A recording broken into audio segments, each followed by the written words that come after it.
Shalom, shalom, bien-aimés dans le Seigneur Jésus-Christ. Nous vous saluons de la part du Saint-Esprit dans le Seigneur Jésus. Laisse que le Dieu de paix puisse bénir ta famille. Que le Dieu de paix puisse t'accorder la joie et la paix profonde. Que tu prospères à tous égards. Pour que tu aies confiance à quelqu'un d'autre. Alléluia. Aujourd'hui, nous sommes à la 11e leçon. J'ai confiance à mon patron. J'ai confiance à mon mentor. J'ai confiance à mon Dieu. J'ai confiance à celui que je sers. Alléluia. Dieu est bon, Dieu est fidèle. Dans sa fidélité, Dieu veut que tu aies confiance en lui. Alléluia. Dieu est bon. Il est bon dans tout ce qu'il fait. Il est bon dans sa façon d'agir. Dans sa façon de faire le miracle, Dieu est bon. Je manque le mot pour exprimer la bonté de Dieu. Voilà, il te fait confiance. Chaque matin, il renouvelle son souffle de vie en toi. Pour que tu aies la vie éternelle, Dieu a envoyé son Fils afin qu'il meure à ta place et que tu sois sauvé. Aujourd'hui, la 11e leçon sur Mukulu Télévision, Mukulu TV, notre chaîne sur YouTube, pour laquelle nous vous demandons de vous abonner. Comme ça, ensemble et nombreux, nous allons adorer l'Éternel des armées. Dieu est bon. 11e leçon pour la gloire du Seigneur. Comment et pourquoi dois-je avoir confiance à mon patron? Ton patron, c'est qui? Il faut commencer par là. Savoir qui est ton patron et pourquoi tu dois lui faire confiance. Alléluia. Aujourd'hui, nous allons voir Eliezer. Eliezer, c'est un serviteur d'Abraham. Eliezer, c'est celui qui a servi Dieu par le biais auprès d'Abraham. Eliezer a entendu Abraham donner son songe, sa vision. Eliezer partit avec Abraham. Dans toutes les étapes qu'Abraham est parti, a fait, Eliezer était avec lui. Et lorsque Abraham avait constaté qu'il ne peut pas donner naissance, c'est Eliezer qui a été pris comme candidat à la succession, à l'héritage d'Abraham. Genèse chapitre 15 nous dit quelque chose. Nous allons lire pour bien comprendre ce que nous sommes en train de prêcher. Nous ne prêchons pas la parole de quelqu'un d'autre, mais nous prêchons la parole de Dieu et Dieu qui sauve, pour lequel nous te prions de lui faire confiance. Je vais lire la parole de Dieu dans Genèse chapitre 15. Genèse chapitre 22, tu peux aussi lire à la maison. Genèse 23 et Genèse 24. 4. Voyez, c'est pour vous montrer combien Eliezer était resté fidèle à son mentor, à son patron. Combien Eliezer a servi Dieu auprès d'Abraham. Alléluia. Le parfum de bonne odeur pour Jésus-Christ, c'est votre émission. Nous vous prions d'être présents pour suivre et partager ce que Dieu a mis en nous. Nous sommes aujourd'hui dimanche 15 décembre 2019. Nous sommes là pour vous donner ce que Dieu a mis en nous. Et nous sommes à la 11e leçon, le 11e enseignement. Voyez, nous allons lire la parole de Dieu. Dieu dit, après ces événements, Genèse 15, chapitre 15, verset, à partir du premier verset, je vais lire. Après ces événements, la parole de l'Éternel fut adressée à Abraham dans une vision. Il dit, Abraham, n'aie pas peur, je suis ton bouclier et ta récompense. Et ta récompense sera grande. Il dit, Abraham, n'aie pas peur, je suis ton bouclier et ta récompense sera grande. Abraham répondit, Seigneur éternel, que me donneras-tu? Je m'en vais sans enfant et l'héritier de mes biens, c'est Eliezer de Damas. Voyez, Abraham dit, tu ne m'as pas donné de descendance. Et c'est un serviteur de ma famille qui sera mon héritage. Non, qui sera mon héritier. Pardon. Mon héritage, c'est autre chose. Qui sera mon héritier. C'est un travailleur de ma famille qui sera mon héritier. Alors l'Éternel lui adressa la parole. Ce n'est pas lui qui sera ton héritier, mais bien celui qui naîtra de toi.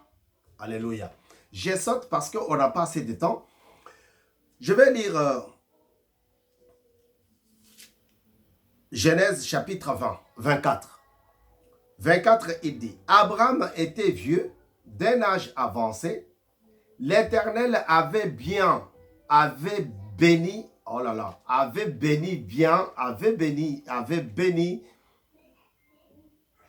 dans tous les domaines. Abraham. L'Éternel avait béni dans tous les domaines Abraham. Et Abraham dit à son plus ancien serviteur, qui était l'intendant de tous ses biens. Voyez? Ici, nous voulons juste parler, partager, réconforter, édifier quelqu'un. L'intendant, c'est le serviteur d'Abraham. Et le premier texte que nous avons lu, Abraham est en train de parler avec Dieu. Dieu lui demande de partir, de quitter, de sortir de son pays. Et lui, il va se plaindre, comme beaucoup d'entre nous. Il va se plaindre auprès du Seigneur. Il dit à Dieu, le Seigneur Dieu, l'Éternel, mon Dieu, tu me demandes de partir, mais je n'ai pas de descendance. Je suis déjà vieux. tu ne m'as pas donné une descendance. Mais dans ma maison, il y a un serviteur. C'est celui-là, l'homme de Damas, qui deviendra mon héritier. Alléluia. Et Dieu lui répond. Dieu lui répondit, ce n'est pas celui-là, c'est quelqu'un qui naîtra de toi. Vous voyez? Parce que Dieu voit tout ce qui est caché et profond. Dieu savait qu'il allait bénir Abraham. Mais Abraham ne pouvait pas voir ou connaître son avenir. Voilà pourquoi il a commencé à se plaindre. Tu me demandes beaucoup de choses. Tu me demandes d'arrêter de fumer. Tu me demandes d'arrêter de boire l'alcool. Tu me demandes d'arrêter la débauche. Tu me demandes d'arrêter l'impudicité. Tu me demandes. Mais moi-même, je n'ai pas de descendance. Mais Dieu avait un autre calendrier. Dieu avait un autre statut pour son serviteur Abraham. Notre problème d'aujourd'hui, ce n'est pas de développer Abraham, mais nous voulons développer sur Eliezer. Eliezer a traversé beaucoup d'étapes avec Abraham. Lorsque Abraham est parti avec son fils Isaac à la montagne pour le sacrifier, la parole de Dieu dit, il a pris ses disciples, ses serviteurs, avec lesquels il a fait 2 jours de marche et l'enfant. Le 3e jour, il vit la montagne, là-bas où il devrait sacrifier son fils. Et Dieu dit, il va demander à ses serviteurs de rester en bas de la montagne. Parce qu'il avait un plan avec Isaac. Donc, ces serviteurs-là, Eliezer était là. Eliezer était là lorsqu'Abraham ne voulait pas disputer avec son fils, son neveu, Lot. Je suis allé dans un terme africain, purement africain, son fils, parce que nous là-bas, il n'y a pas la distinction. Les enfants de mon frère, c'est mes enfants. Les enfants de ma sœur, ce sont mes enfants. Voire même quand je suis dans la rue, je suis l'enfant de la personne plus âgée à côté de moi. Donc, Eliezer était là. Et dans Genèse 24, on va nous montrer que Abraham va demander. Il va demander à son serviteur de lui trouver une femme pour son fils, Isaac.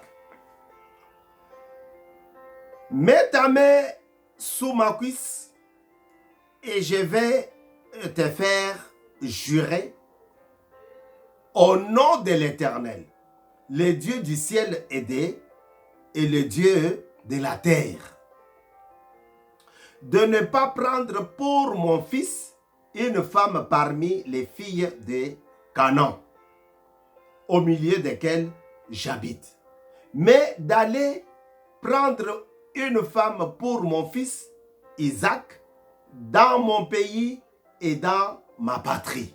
Alléluia. Moi, je viens d'un pays, la RDC Congo. Là-bas, si tu te maries, j'avais toujours entendu ça. Ça m'a même poursuivi ici en France où j'habite, comme notre frère Abraham habitait aussi Canaan. Quand il y a mariage, l'homme, c'est quel côté? Ah, c'est un Kassaïen.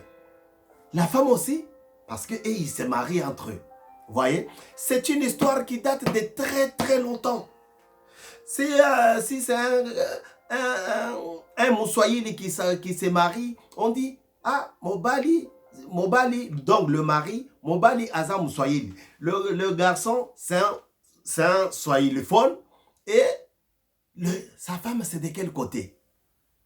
Ah, c'est une Mungala. Ah, au moins, oui, ça passe. Donc, Ici, c'est juste pour vous dire que Abraham a choisi Eliezer pour qu'il puisse chercher, trouver une femme pour son fils.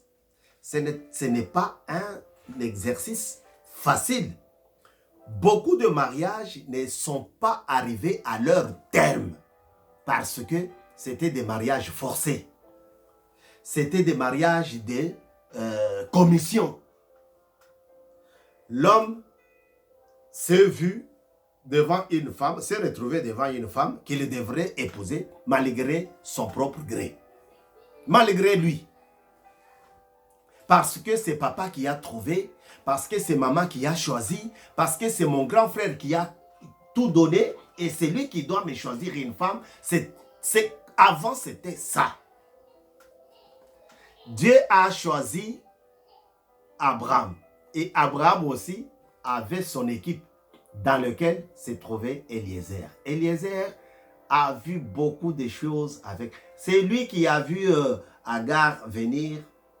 Il a même vu, comme nous le disons, nous venons de les lire, il a même vu Rebecca arriver. C'est lui qui l'a amené dans la famille. Donc, il a vu Rebecca avant même son mari. Et dans mon village, dans mon pays, c'est comme ça, ça s'est passé dans certaines provinces. C'est papa qui a trouvé le fils pour son... Toi, tu es là, le premier de la famille, tu grandis, 19 ans, 20 ans, un jour, tu te réveilles, papa te parle, j'ai trouvé une femme pour toi. Et tu ne pouvais pas dire non, parce que c'est papa qui a dit. Les choses ont changé maintenant. Maintenant, c'est l'enfant qui va informer ses parents. J'ai trouvé une femme. Ah oui, ok, c'est bon. Ah, c'est comme c'est toi qui as trouvé, c'est bon. Pourquoi? Parce qu'il y a eu beaucoup de problèmes. Mais ici, il n'y a pas eu beaucoup de problèmes. Il n'y a pas eu de problème. Si ce n'est que la stérilité héréditaire d'Isaac qui avait aussi lié sa femme Rebecca. Mais Dieu avait béni Rebecca avec les jumeaux. Alors, notre souci est de te faire voir combien cet homme est resté attaché à Dieu. Quel exploit il a fait. Alors, pour comprendre son exploit, il faut qu'on revienne sur notre texte du chapitre 15. 15, verset 4. Alors l'Éternel lui adressa la parole. Ce n'est pas lui qui sera ton héritier, mais bien celui qui naîtra de toi. Après l'avoir conduit dehors, il dit, regarde vers le ciel et compte les étoiles. Voyez? Si on peut s'arrêter là, Dieu lui-même parle à Abraham. Dieu certifie que ce n'est pas Eliezer qui sera ton héritier. Frère, dans le monde d'aujourd'hui, tu es disciple d'un certain qui n'a pas d'enfant. Et tu l'entends dire que Dieu m'a dit que ce n'est plus toi qui seras mon héritier, mais c'est quelqu'un qui naîtra de mes entrailles. Je pense que la confiance va commencer à diminuer. Parce que l'homme d'aujourd'hui est lié au matériel. L'homme d'aujourd'hui est lié à la réputation. L'homme d'aujourd'hui est lié aux choses matérielles qui influencent sa vie. Je suis riche. Je suis l'héritier de tous ces biens. Tout ça, c'est pour moi. Tout l'héritage est ma possession. Voyez? Et tu entends, on dit, non, ce n'est plus toi. Dieu m'a certifié. Dieu m'a rassuré que ce n'est plus Eliezer de Damas, ton serviteur, qui sera l'héritier de tes biens, mais c'est quelqu'un qui naîtra de toi. Frère, aujourd'hui, tu ne vas pas voir ces disciples-là, ces serviteurs-là, trimballer encore. Parce qu'il sait que ce n'est plus moi. Ça ne sera pas moi. Pourquoi je dois rester ici? Il va fuir. Il va perdre connaissance. Il va perdre confiance. Il peut faire un AVC. La parole de Dieu témoigne que Abraham était riche. Et toute cette richesse, d'un jour au lendemain, du jour au lendemain, on te l'enlève. On te l'enlève de ta lignée. On enlève cette mention-là. Abraham, le serviteur dans ma famille, sera mon héritier. On t'enlève ces statuts. Je pense que la façon dont l'homme est lié au matériel aujourd'hui, à la richesse, il va quitter cette famille. Il va enlever sa confiance. Mais Eliezer n'est pas quelqu'un de cet aspect. Eliezer a continué à servir Abraham, son mentor, son patron. Voilà pourquoi j'ai intitulé cette leçon « Pourquoi avoir confiance à mon patron ?» Pourquoi? Parce que je sais que ça ne sera pas moi qui dois hériter ses biens, son héritage. Je ne sais pas. À moins que ça change. Mais il m'a dit que c'est Dieu qui l'a parlé. Son Dieu ne ment jamais. Si c'est comme ça, je dois partir. Il n'a pas fait ça. Combien de gens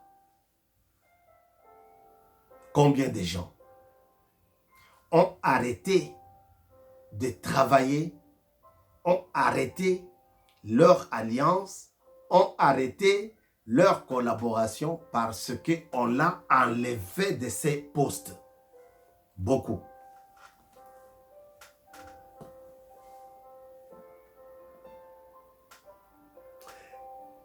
Eliezer a servi Abraham. Il a même vu Ismaël naître.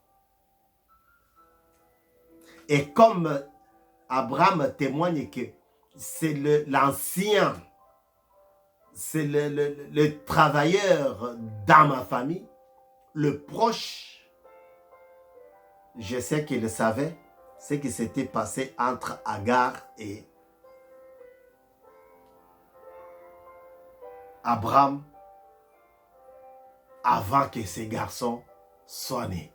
Parce que certainement, il a vu Agar enceinte et il s'est peut-être dit, mais comment elle est comme ça? Et on lui a dit, chut, ne parle pas, je suis passé par là. Alléluia. C'est ainsi qu'Abraham lui a donné la clé du mariage de son fils. On ne donne pas à n'importe qui. On ne donne pas ça à n'importe qui, frère. C'est moi qui ai été là-bas pour marier son fils. Je suis le parrain de son mariage. Un parrain, il devient un papa. Une marraine devient une maman. C'est la personne à qui tu peux dire toutes tes difficultés. Et quand Rebecca et Isaac n'avaient pas d'enfants, je pense qu'ils sont allés voir leur parrain, Eliezer. Eliezer, c'est cette formule comme celle de Néhémie que nous avons citée, l'attachement à la personne de Dieu sous une casquette de quelqu'un de touchable. On peut palper la personne d'Abraham, mais on ne peut pas palper ou voir Dieu, parce que Dieu est esprit. Il a servi Abraham comme s'il servait Dieu. Mukulu TV, nous avons toujours besoin de ton abonnement. Nous avons toujours besoin. Ensemble, nous allons adorer l'Éternel des armées. Il a vu Agar tomber enceinte et enfanter Ismaël. Il a vu Sarah tomber enceinte et enfanter Isaac.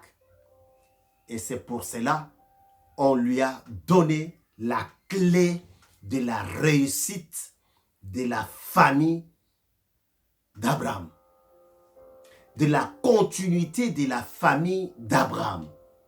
Il devrait choisir une femme. Je vous ai dit, mon père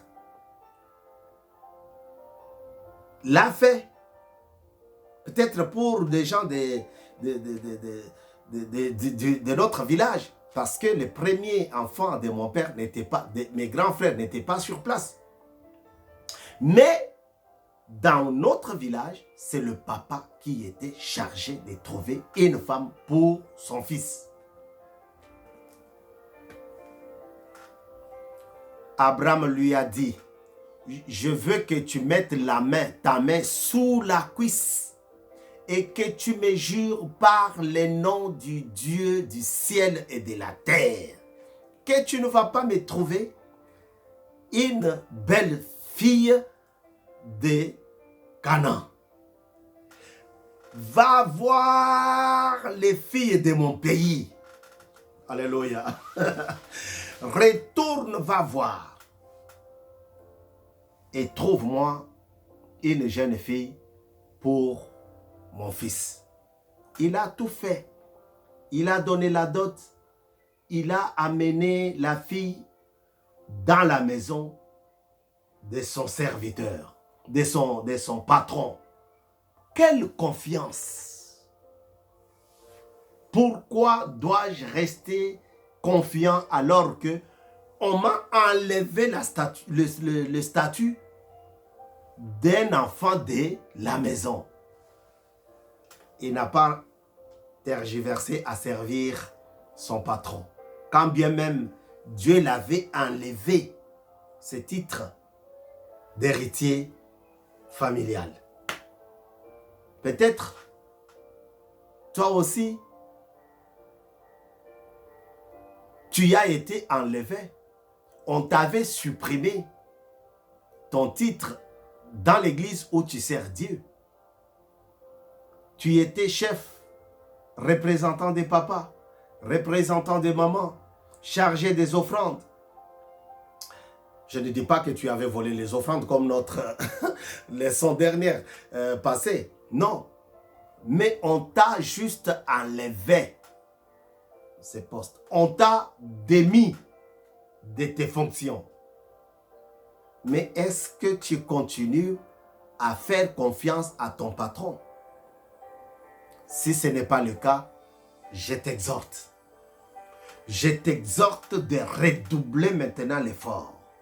Parce que Dieu a d'autres missions à te donner. Eliezer a été choisi pour accompagner Abraham pendant 7 ans dans la partie non, Gomorrhe et Sodome. Il a participé à la discussion avec Lot. Il a regardé son patron choisir et lui prendre pour l'accompagner à la montagne où devrait sacrifier le fils Isaac. Il a tout vu. Il a été choisi pour aller prendre en mariage la femme pour ses fils uniques, ses fils de l'alliance, de la promesse.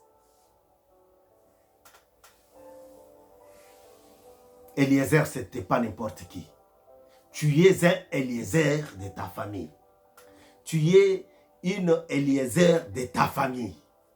Si tu dis, non, non, on n'a pas. Mais non, Dieu a une mission pour toi.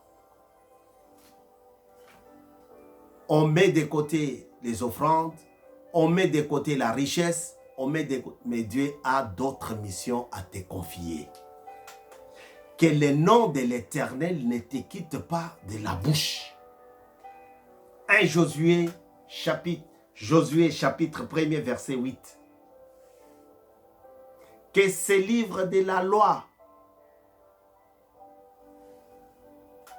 ne te quitte pas de ta bouche. Médite-le nuit et jour. Si tu veux prospérer, fais ceci. En servant ton patron, tu sers Dieu. Ce n'était pas Naomi que Ruth servait, mais Ruth servait l'Éternel à travers Naomi.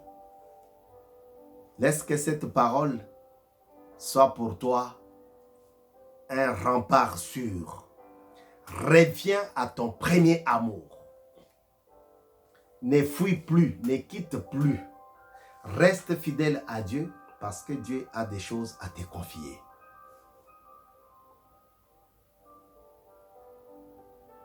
Mukulu TV, nous avons besoin de ta présence. Si tu fais ton abonnement, tu vas nous recevoir en temps réel, en temps record. Et ensemble, nous allons bénir, nous allons exalter, nous allons intercéder, nous allons supplier Dieu pour la réussite de son peuple. Que le nom de Dieu soit élevé dans ta famille, dans tout ce que tu vas entreprendre. Au nom de Jésus, nous avons ainsi dit Amen.